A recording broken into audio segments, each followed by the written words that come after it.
우리가 다윗 하면 생각나는 것이 하나님 마음에 합한 왕이다라고 해서 상당히 우리는 다윗 하면은 모범적인 신앙인으로다가 우리가 잘 알고 있습니다. 그러나 역대상을 통해서 우리가 몇 군데서 살펴본 것처럼 다윗도 하나님 앞에 실패를 하는 자였다라는 것을 우리가 같이 한번 살펴보았습니다. 그런데 다윗의 실패는 무슨 업적을 남기는데 실패를 했다든지 아니면은 싸움에서 실패를 했다든지 이런 외형적인 실패가 아니라 다윗의 진정한 실패는 바로 하나님께 묻고 듣고 그것을 순종하며 사는 삶, 이것의 실패가 다윗에게도 있었다는 것을 우리가 같이 한번 생각해 보았습니다. 그런데 지난 시간에 우리 17장을 통해서는 이런 다윗이 하나님께 묻고 듣고 순종해야 되는데 그렇지 못함 속에서 자신의 이러한 신앙을 회복하는 이런 결단의 기도를 17장 다윗의 결단의 기도에서 있었다라고 지난주에 살펴보았습니다.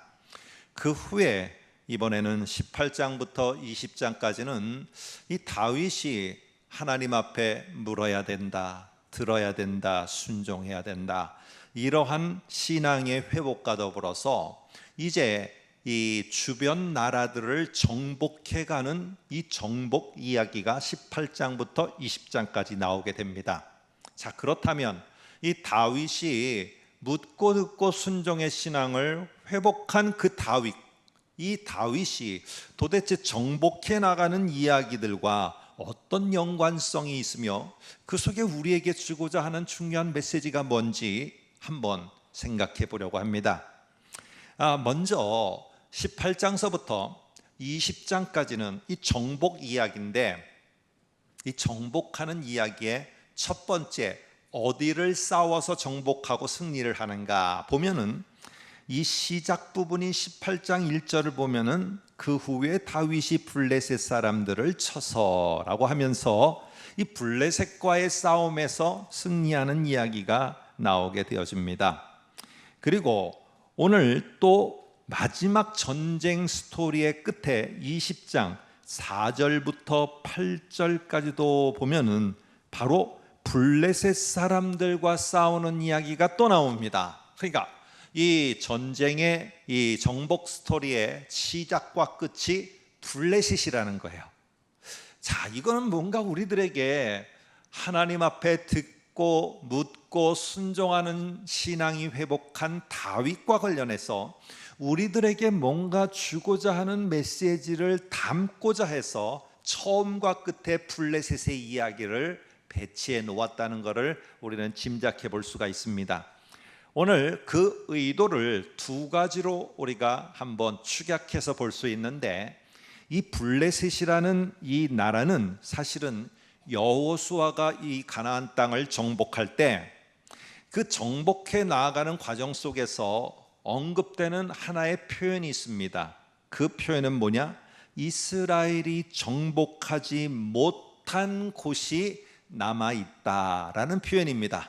그러니까 여호수아 시대에 블레셋 지역에 아직 정복하지 못한 그 영역들과 그 나라들이 있었다는 거죠.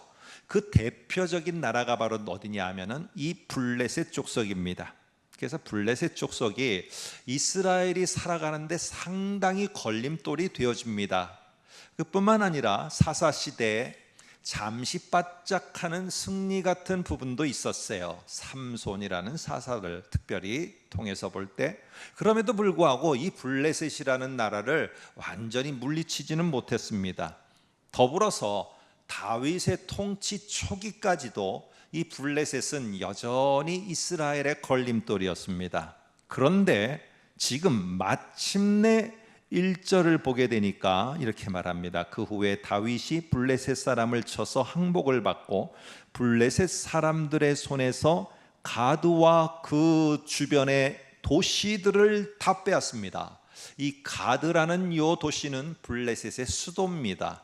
그리고 이 그 주변의 동로는 위성 도시를 언급합니다. 드디어 진정한 이 다윗 시대의 블레셋에 대한 완전한 승리, 오래된 수건이 성취되는 순간이 오게 되었습니다. 이후에 결국 블레셋은 고대 근동 역사에서 시들시들 해가면서 결국 힘을 잃게 되어집니다. 드디어 이 가나안 정복 시대에서부터 미뤄져 왔던 블레셋을 물리치는 이 일을 마무리하게 되어집니다. 어떻게 이 목동이고 막내인 이 다윗이 이 블레셋을 쳐부시고 승리하며 이런 일들이 가능하게 되었을까? 오늘 이러한 중요한 질문에 답을 하면서 오늘 이스라엘 백성과 우리들에게도 과연 어떻게 하는 것이 내 걸림돌에서 내가 자유로울 수 있을까? 내가 왜 항상 이 부분만 가면은 나는 넘어져서 또 반복되며 실패를 하는 것이지? 나는 어떻게 거기서 승리를 할 수 있을까? 이런 고민에 있는 자들에게 이렇게 해야 된다라고 다윗의 중요한 모범을 보이면서 가르쳐 줍니다. 이 블레셋 전투에 승리할 수 있었던 요인은 무엇이냐? 우리가 그 전에 어떤 블레셋 전투에서 어떻게 승리할 수 있었을까? 그 중요한 답을 주는데 14장 10절을 한번 화면을 통해서 보겠습니다. 이렇게 말합니다. 다윗이 하나님께 물어 이르되 내가 블레셋 사람들을 치러 올라가리이까? 주께서 그들을 내 손에 넘기시겠나이까? 하니 여호와께서 그에게 이르시되 올라가라. 내가 그들을 네 손에 넘기리라 하신지라. 자, 여기 보니까 다윗이 블레셋을 치러 올라갈 때 제일 먼저 자기가 무엇을 했느냐? 전략이 어떻고 군사회의를 하고 이게 아니라 하나님께 물었다라고 이렇게 말합니다. 그러니까 그 묻는 다윗을 향해서 하나님께서는 말씀하셨다, 이르셨다 하면서 명령을 주게 됩니다. 올라가라. 그랬더니 그것에 따라서 자, 하나님께 묻고 하나님이 하시는 말씀을 듣고 명령을 듣고 그대로 올라갔더니 결국에 이 블레셋을 완전하게 승리할 수 있었다. 이렇게 성경은 종합적으로 말해주는 것입니다. 결국 핵심은 무엇입니까? 이 블레셋 전투를 말하고 있는 이유는 무엇입니까? 다른 어떤 것보다 묻고 들으며 순종하는 그 자가 어디로 가든지 하나님이 이기게 하실 것이라는 겁니다. 다윗은 이것을 확신했다는 거예요. 그리고 포로에서 돌아와서 무너진 성벽을 보고 파괴된 성전을 보면서 낙심하고 있는 자들이요, 실패했다고 생각하는 자들이요, 내가 가지고 있었던 것을 잃었다, 내가 하는 일이 안 되고 있다는 것 때문에 내가 실패했다고 생각하는 자들이요, 너희들의 진정한 실패는 그게 아니란다. 그것보다 더 중요한 것은 하나님 앞에 이럴 때 내가 물어야 된다는 거, 내가 들어야 된다는 거, 내가 그것을 듣고 따라야 된다는 이거를 실패하지 않으면은 네가 다시 어디로 가든지 하나님은 너를 이기게 하실 것이다. 이게 다윗이 블레셋 전투에서 확신을 가진 것이며, 이런 확신을 가진 다윗은 역시 하나님께서 그냥 두지 않고 이런 확신에 있는 다윗을 통해서 어떤 하나님의 역사를 또 보여주는가, 우리가 한번 더 신뢰를 통해서 볼까요? 라고 하면서 말해주는 게 저와 여러분이 오늘 읽은 3절서부터 나오는 이 바로 소바라는 이 소도시에 대한 이야기입니다. 자, 먼저 이걸 살펴보기 전에 18장 6절 13절에 보면 제가 말씀드렸던 어디로 가든지 하나님이 승리하게 하신다라는 이 말씀이 오늘 여기 6절과 13절에 반복되는데요, 이거는 소바 전투에만 해당되는 게 아니라 다윗이 어떤 곳에 가서 어떤 전투를 하더라도 다윗을 하나님은 반드시 승리케 해줄 거라는 거예요. 왜? 어떤 다윗이기 때문에 다윗은 묻고 듣고 순종하는 다윗이 되었기 때문에 그가 어디로 가든지 승리케 해줄 것이라는 것입니다. 소바만 아니라 블레셋에도, 앞에 나오는 2절의 모압에서도, 또 다른 곳에서도 그렇게 하나님은 하시겠다. 한번 6절 13절 반복되는데 한번 볼까요? 이렇게 말합니다. 다윗이 어디로 가든지 여호와께서 이기게 하셨다라고 말합니다. 자, 여기 이기게라는 말을 우리가 조금 더 줄을 긋고, 저는 이게 참 제가 준비하면서 너무 저에게 위로가 됐어요. 이게 우리 이스라엘 말로는 야샤라는 말인데, 이게 참으로 카멜레온처럼 의미가 변하는 단어입니다. 하나님께 묻고 듣고 순종하는 자가 질병에 있어요. 그러면은 이게 이기게 하다라는 말이 의미가 바뀌어 버립니다. 치료하다라는 말로 바뀌게 되고, 어떤 여러 가지 문제에 발목이 잡혀서 꽉 얽어매어 있는 자가 하나님께 묻고 듣고 순종하면은 의미가 카멜레온으로처럼 확 바뀌어 버립니다. 그런 자를 하나님은 구원하신다. 그리고 이런 사람이 전투에 나가게 되면은, 오늘 여기는 전투기 때문에 하나님이 이 전투에 나간 자를 승리하게 하실 것이다. 이 의미가 또 바뀝니다. 그런데 이런 사람이 빈궁하고 궁핍하면은 하나님은 어떻게 하시느냐? 그를 풍요롭게 하신다라고 의미가 또 바뀌어 버립니다. 여러분, 그래서 이 야샤라는 말은요, 어떤 뜻 하나로다가 규명이 안 돼요. 정해질 수가 없어요. 이거는 하나님의 구원하심의 이 폭넓은 의미를 갖다가 오늘 이 속에 담고 있어요. 어떤 자에게? 다윗처럼 하나님께 묻고 하나님께 묵묵히 기다릴 줄 알고, 그리고 말씀을 들었을 때 그것을 실행할 줄 아는 그런 자에게 이 야샤, 하나님의 구원하심, 승리케 하심이 있게 된다는 것입니다. 여러분, 이 이스라엘 북쪽에는 아람 민족이 살고 있었어요. 아람 민족이 사실은 통일 국가는 아닙니다. 옛날에 우리 고대에 우리나라가 이렇게 고구려, 백제, 신라 이렇게 나누어져 있던 것처럼, 그리고 중국이 춘추전국 시대 때 이런저런 나라들로 다 나누어져 있었던 것처럼, 이 아람이라는 족속도 통일 국가를 이루지 못해서 다 소국가로다가 이렇게 분리되어져 있었어요. 근데 그 중에 가장 강력한 소국가가, 작은 나라지만 강력한 나라가 무엇이냐? 어디냐? 소바입니다. 소바. 자, 여기서 이게 소바라는 나라 나는 처음 들어봤는데 이게 어디쯤 있을까 궁금해 하실까봐 제가 지도로다가 한번 보여드리겠습니다. 자, 보면 오른쪽 맨 위에 보면은 저기 유브라데 강이 있고요. 그 다음에 그 밑에가 바로 아람 소바라는 빨간 글씨입니다. 오른쪽 거기가. 자, 이스라엘이 어디 있습니까? 왼쪽 저 밑에 보면은 자가 갈릴리 바다와 사해 바다가 보여요. 대략 이 정도의 거리. 그리고 그 중간쯤 보면은 다메섹이라는 이 지역이 있게 되고, 대략 이런 정도다라는 것을 아시고, 그런데 이 소바라는 나라도 하나님께서 다윗에게 이기게 하셔서 승리케 하셨다라고 이렇게 말하면 되는데, 그런데 2절에 보면은 모압은요 그냥 다윗에게 종이 돼서 조공을 바쳤다 이렇게 간단하게 말하지를 않아요. 그리고 3절을 보면은 소바는 그 지역이 어딘가를 지역을 아주 구체적으로 언급합니다. 왜 그랬을까? 왜 어느 지역이라고 아예 구체적으로 언급했을까? 우연일까? 아닙니다. 중요한 의도가 있어요. 3절 한번 보세요. 이렇게 말합니다.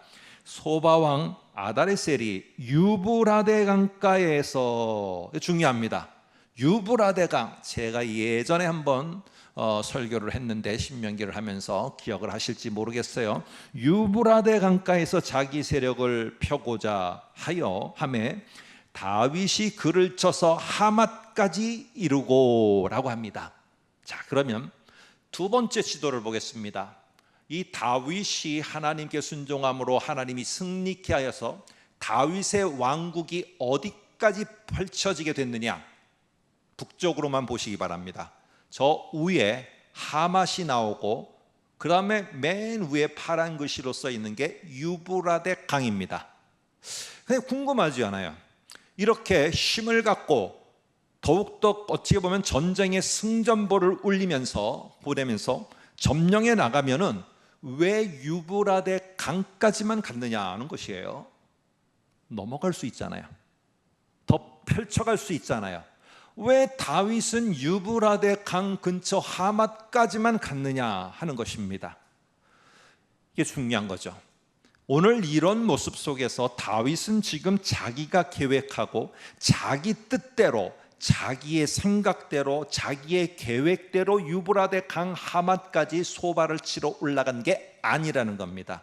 철저하게 여기에 보면은 하맛까지 이르다라는 말은 하맛까지 가다라는 말이에요. 근데 이 가다라는 말 속에 우리는 기억하는 게 하나님이 다윗이 어디로 가든지 하나님이 이기게 하셨다.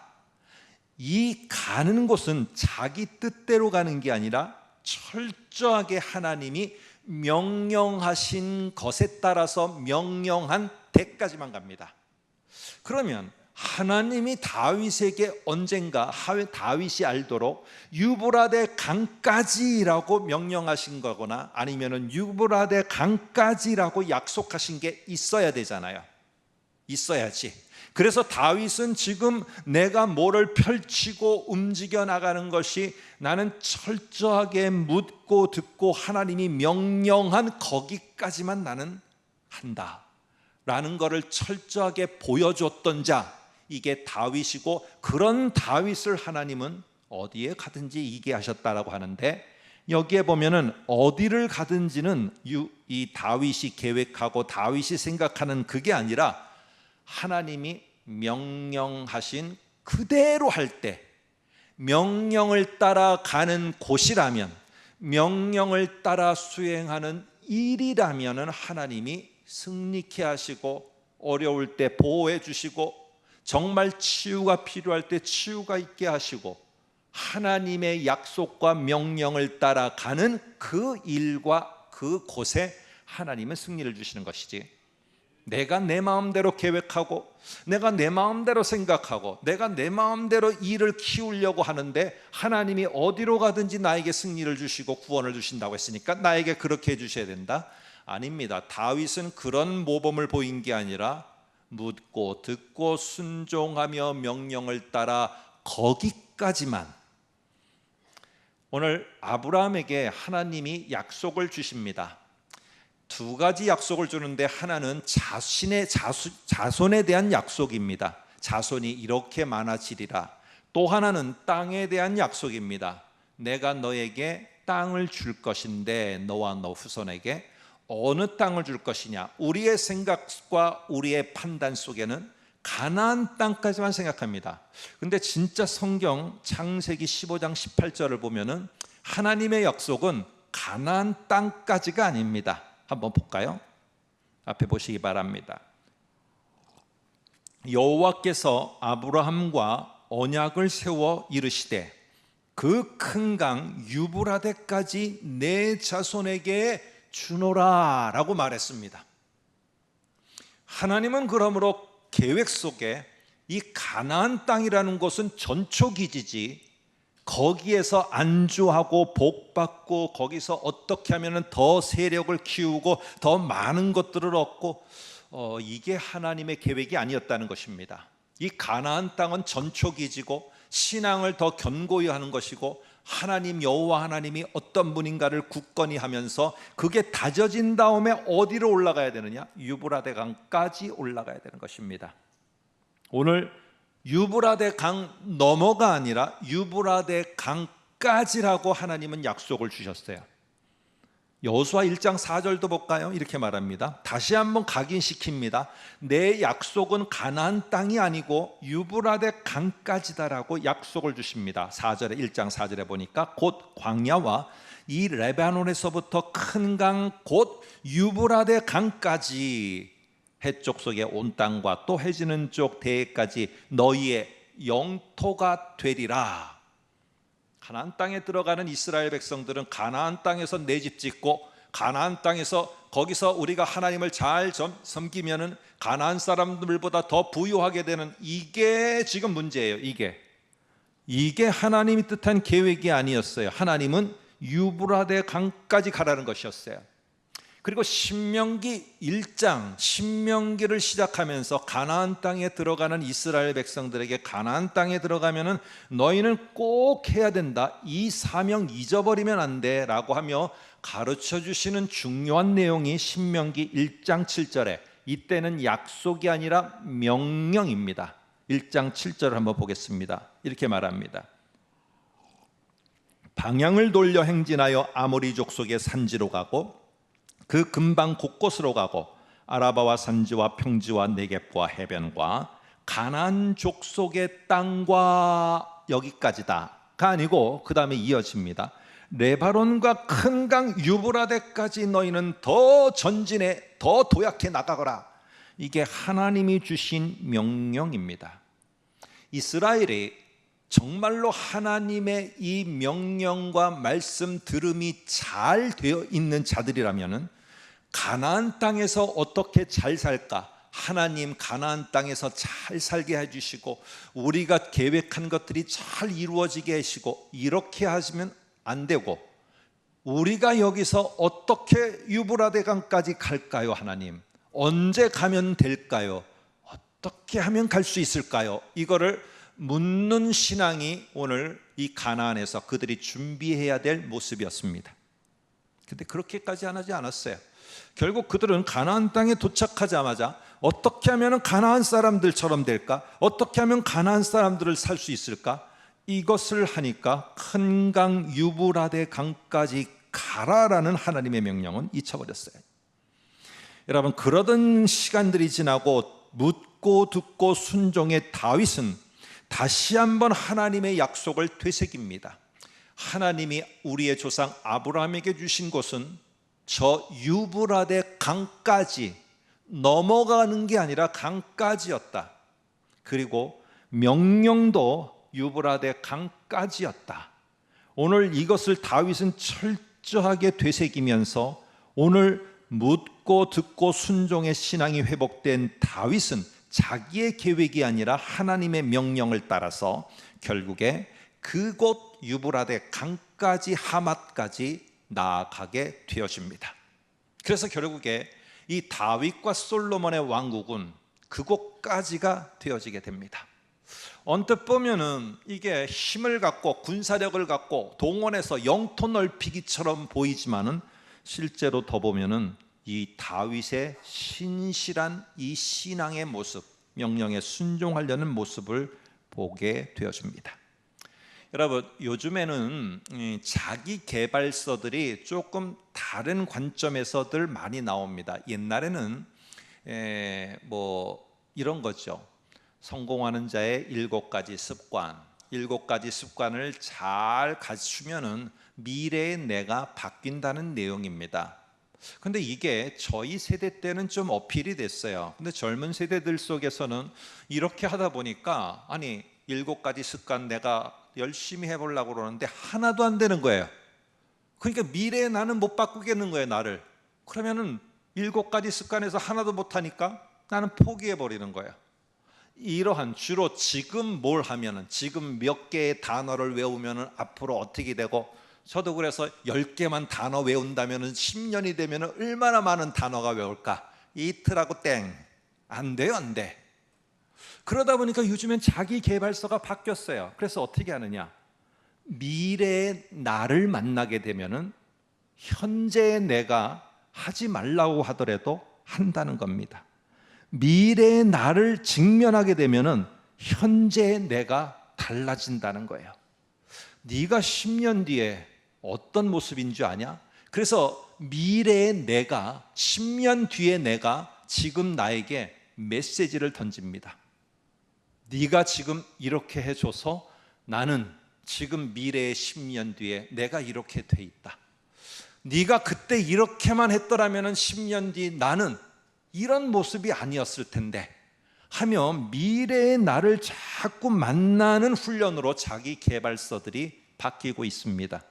그래서 미래의 나와 계속 대화하며 나와 친근해지면은 지금 현재의 내가 달라진다는 거예요. 달라진다는 거. 이게 지금 일반적으로 말하고 있는, 기독교적인 관점이 아니라 일반 사회에서 말하고 있는 자기 개발서들의 주된 내용입니다. 저는 그런 책을 접하며 이야기를 듣다가 생각했습니다. 미래의 나는 지금의 나에게 그러면 무슨 경고의 메시지를 보낼까? 물론 건강의 메시지를 보내니까 몸무게를 줄이고 식단을 조절하게 되더라고요. 그런데 그거 말고 정말 중요한 메시지를 또 뭐를 보낼까? 미래의 내가 현재의 나에게 너는 절대로 세월이 바뀌고 아무리 기계, 문화, 문명이 바뀐다 할지라도 변하지 않는 네가 꼭 지켜야 될 게 있다. 어떤 일이 있어도 너는 하나님께 묻는 자가 되라. 하나님의 말을 듣는 자가 되라. 그리고 순종하는 자가 되어라. 이게 내가 지금 소바 전투 다윗의 모습을 통해서 전하는 거다 하며 미래의 내가 현재의 나에게 전하고 있는 겁니다. 저는 모르죠. 그러나 미래의 나는 그곳에서 그거를 안 지켰을 때 나의 모습이 나타날 것이고 지켰을 때 나의 미래의 내의 모습이 나타날 겁니다. 미래의 나를 통해 보내는 이 하나님의 정말 중요한 메시지 너무 흘려보내지 마시기 바랍니다. 오늘 이런 것을 확신을 가졌어요.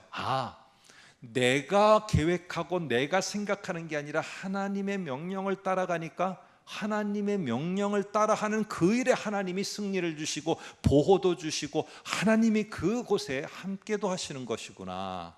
그렇다면 내가 내 힘을 키우는 거 의지하면 안 되지 않겠는가 해서 그도 결단을 또 다윗도 하게 됩니다. 그게 오늘 4절에 나옵니다. 어디로 가든지 하나님이 묻고 듣고 순종하는 자를 구원하신다. 이 확신이 드니까 다윗도 다시 한번 결단을 하는 겁니다. 나 너무 확실해 이게 하니까 4절 한번 보겠습니다. 다윗이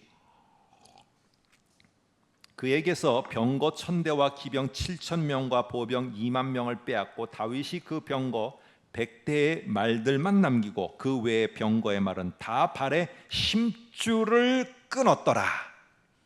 이 병거와 함께 병거를 끄는 말을 준비한다는 거, 이 당시 고대 사회에서 강력한 왕의 이 힘과 권력과 능력을 보여주는 중요한 요인입니다. 그런데 이거를 끊어버렸어요. 그 사실은 뭐냐? 내가 이것들 의존해서 내 계획을 짜고 뭐 하는 게 아니라 나는 최소한의 것만 남기고 또 어떤 일이 벌어진다면 나는 하나님께 묻는 자가 될 것이다. 나는 이렇게 하는 게 내 생각이 아니고 내가 그렇게 한번 하는 게 아니라 난 이것조차도 지금 하나님의 명령을 따라 하는 것이다.